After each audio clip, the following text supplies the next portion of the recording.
Tentative de coup d'État au Burkina. Je ne sais pas si vous êtes au courant, mais il y a eu ces dernières heures il y aurait eu une tentative de coup d'État pour renverser le régime du président Ibrahim Traoré. Donc là, j'ai eu des personnes qui sont sur le terrain, qui sont au Burkina, qui m'ont confirmé effectivement qu'il y a eu un mouvement de foule et qu'il y a eu des rumeurs dans ce sens, comme un coup d'État aurait été tenté et déjoué. Mais aujourd'hui, pour moi, c'est pas étonnant. Donc je vais dire, c'était prévisible. On va en parler dans la vidéo. Mais déjà, je vais dire les arguments que je vais donner dans la vidéo. Je veux que vous les preniez avec beaucoup de rationalité et pas d'émotion. Je vous invite bien entendu à mettre les vôtres aussi en commentaire pour que nous puissions effectivement entretenir le débat. Déjà, en fait, ça va faire presque un an aujourd'hui. Nous sommes le 26 ou le 27 septembre. Et ça va faire plus d'un an parce que le président Ibrahim Traoré a fait tomber Damiba, c'est au mois de septembre. Le 30 septembre, pour être précis, je pense. Donc, ça va faire un an bientôt que ce président est là. Et force est de constater que ce qu'il reprochait à Damiba, qu'il a fait tomber, aujourd'hui, ce n'est pas résolu.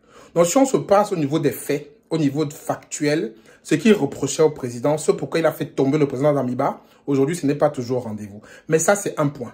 De l'autre côté, en fait, moi, je l'ai toujours dénoncé sur le média et partout où j'ai été interrogé par rapport à ce qui se passe au Burkina Faso. Ce n'est pas que les discours qui vont faire changer les choses. Et aujourd'hui, on a affaire à un omniprésident. Hormis l'intervention qu'il y a aux Nations Unies, où on a eu un ministre qui a parlé, un ministre qui s'est exprimé, vous connaissez qui d'autre à part Ibrahim Traoré dans ce régime? Il parle beaucoup. Il est partout. Il est partout et il parle beaucoup et il dénonce beaucoup de choses, mais les actions ne suivent pas vraiment. Après ça, ce n'est que mon avis.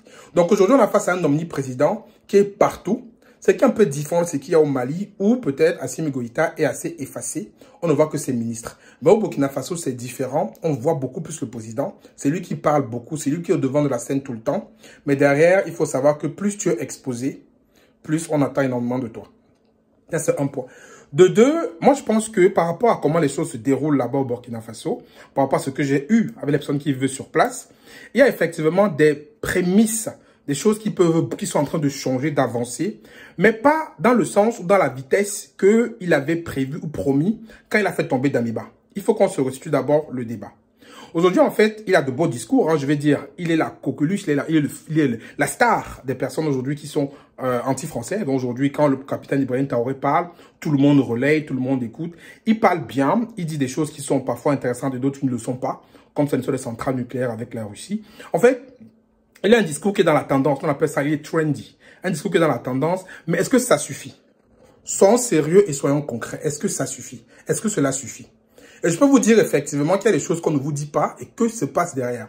Est-ce que vous savez quel est le premier partenaire pour le commerce extérieur du Burkina Faso? C'est la Suisse. Mais personne ne parle de ça. Aujourd'hui, la Suisse rachète 94% de l'or du Burkina. Ce n'est pas la France. Personne ne parle de ça. Aujourd'hui, les sociétés qui exploitent l'or au Burkina, il n'y a même pas de société française. Mais personne ne parle de ça. Mais aujourd'hui, comme on a trouvé le bouc émissaire, on évite en fait de parler des vrais problèmes qu'il y a sur le terrain. Et tous les problèmes qu'il y a sur le terrain, on met sur le dos de la France. Je ne dis pas bien entendu que la France est irréprochable. Mais aujourd'hui, c'est le bouc émissaire de tout ce qui se passe. On accuse la France. Par exemple, le gouvernement malien a repoussé les élections qui étaient prévues en février 2024 avec l'accord de la CEDEAO, qui a fait en sorte qu'on lève les sanctions. Et ils ont repoussé les élections. Ils ont accusé qui? Une entreprise française. Alors qu'ils ont une ardoise de 5 milliards de francs CFA qu'on les réclame pour leur donner un fichier électoral. Ils n'ont pas payé, mais ils ont repoussé les élections. Au lieu d'assumer le fait qu'ils n'ont pas payé leurs ardoises, leurs factures qu'on leur demande, ils disent que ça cause l'entreprise française qui n'aura pas les élections. Aujourd'hui, en fait, on accuse la France. En fait, ces militaires accusent la France pour tout et pour rien, mais ils cachent les vrais problèmes. Mais je veux dire que c'était prévisible encore. Pourquoi? Parce que il y a aussi quelque chose qu'il faut dénoncer, il faut dire. Comme j'ai dit, il dit des discours souvent qui ont du sens. Mais derrière, il faut comprendre qu'aujourd'hui au Burkina, il n'y a pas de parole en fait. Il n'y a pas d'autres paroles que celles des militaires. C'est-à-dire qu'aujourd'hui, lorsqu'il y a même des journaux locaux ou des journalistes qui disent des choses différentes ou qui disent des choses même réelles qu'il y a sur le terrain, mais qui ne sont pas en accord avec ce que le régime veut, ils sont bâillonnés, ils sont fermés, ils sont sanctionnés. Il y a une dérive autoritaire que les gens refusent de voir, mais qui est là. Une dérive autoritaire qui est là. Et c'est pour ça qu'ils veulent les armes sûrement, parce qu'ils veulent les armes, parce que pour mater ceux qui vont essayer de se lever contre leur dérive autoritaire. Vous pensez que les militaires veulent les armes pourquoi? Vous pensez que les militaires veulent s'armer pourquoi? C'est pour mater tous ceux qui ne veulent pas marcher comme ils veulent et tous ceux qui veulent attaquer à leur pouvoir. Mais revenons encore sur la dérive autoritaire. Aujourd'hui, il a interdit Jeune Afrique économique au Burkina Faso parce que Jeune Afrique a publié un article estimant qu'il y avait la grogne dans les casernes. Et à cause de cet article-là que le régime a jugé anti-patriotique, on va dire ça comme ça, ils ont sanctionné Jeune Afrique en interdisant la diffusion de tous les médias Jeune Afrique au Burkina, ainsi que le journal s'est sanctionné, c'est bâillonné. Il y a une radio locale aussi qui a eu le même sort parce qu'ils n'ont pas voulu, entre guillemets, dire ce que le régime veut qu'ils disent. Mais est-ce qu'on peut fonctionner dans un état comme ça? Je vais dire aujourd'hui, il dit qu'il veut changer les choses, mais quand on voit la dérive autoritaire que ce régime prend, je pense qu'il y a un mécontentement qui est bouillant. Il y a bien sûr une partie de la population qui soutient encore, mais il y a un mécontentement qui est présent. Et sur les résultats, sur les faits, il n'y a pas de, on ne voit pas en fait. Les terroristes continuent à avancer. Au lieu de les combattre, bon, ils vont toujours accuser qu'ils sont armés par X, par Y. Ça, c'est pas le sujet.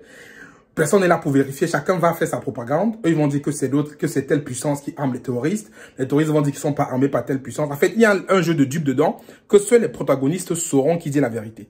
Le peuple est manipulé, tout le monde est manipulé. On vous fait croire ce qu'on vous fait croire. Et quand il y a un média ou un journal qui dit autre chose différemment, au Burkina Faso, il est menacé, il est fermé, il est chassé.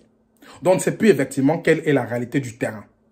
Mais effectivement, les faits démontrent que, par rapport à ce qu'on voit, que ce pourquoi le capitaine Ibrahim Traoré a fait tomber Damiba, c'est toujours le cas. Il y a toujours l'insécurité au Burkina Faso.